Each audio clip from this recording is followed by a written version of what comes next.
সোজা কোথায় গেছে রাস্তা? সোজা গেছে আটি মডেলটা। ও মনে হয়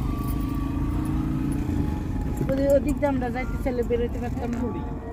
সোজা অল্প একটু পাইবেন বালুপাড়া।